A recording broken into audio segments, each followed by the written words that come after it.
difference between the liberal and Gandhi on rights, which came through when Gandhi had this interjection to make in human rights discourse in terms of a response to the 1948 United Nations Committee, which was engaged in drafting the discourse. He wrote to them that I can't conceive of human rights without duties, and he actually used the word usurpation. He said, without duties, rights would be a usurpation. Now, what I think is that there is a conceptual gap because they're coming from very different epistemological stances. Large part of the modern discourse on rights is located firmly within the epistemological framework of liberalism.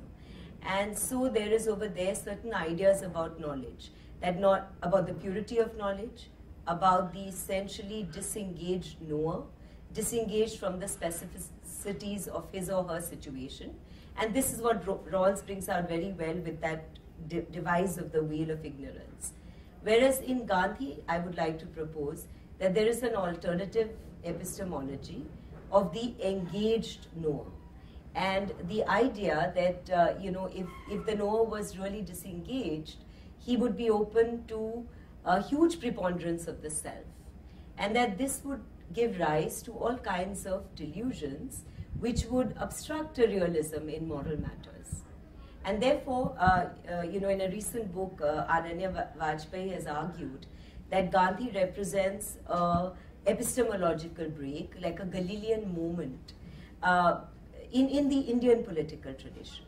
But I would like to take that wider and say that he represents a Galilean moment in the Western epistemological tradition, and which is why the gap is really not really just a gap, but just two different approaches, which is why it becomes, unless the Western human rights approach starts becoming truly intercultural and starts looking at alternative sources, it might be difficult to reconcile these positions.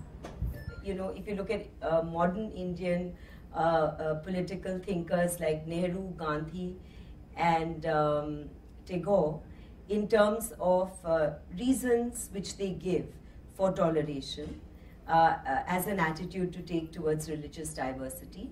Nehru himself said once that it's all right for me to speak about religious toleration because it proceeds from a position of indifference to religion. But there are other people who take religion far more seriously than I do. And among these people are Tagore and Gandhi. And Tagore, I think, has a very interesting thing to say at the beginning of the essay on nationalism. He says the problem of diversity, religious and racial, is India's problem from the beginning of history. And he says India is like, very poetically put as only Tagore can, is like a hostess who has to provide accommodation for very different guests.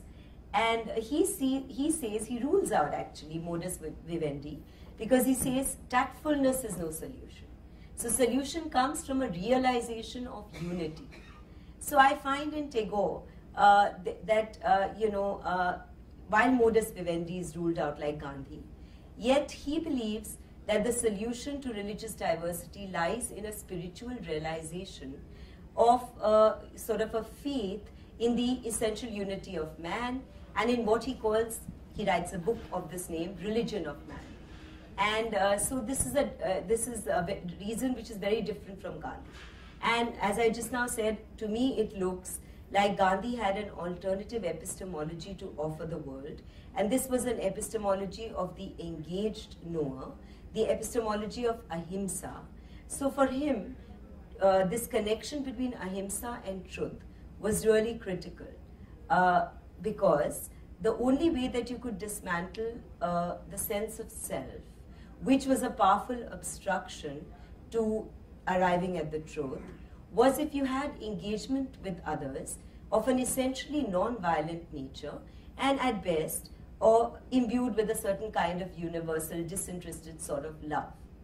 And so therefore, in Gandhian thought, the religious believer has epistemological grounds for not only tolerating, but also loving religious others. So basically, I think that these three founders, who were also India's leading intellectuals, had very different sorts of arguments in support of tolerance.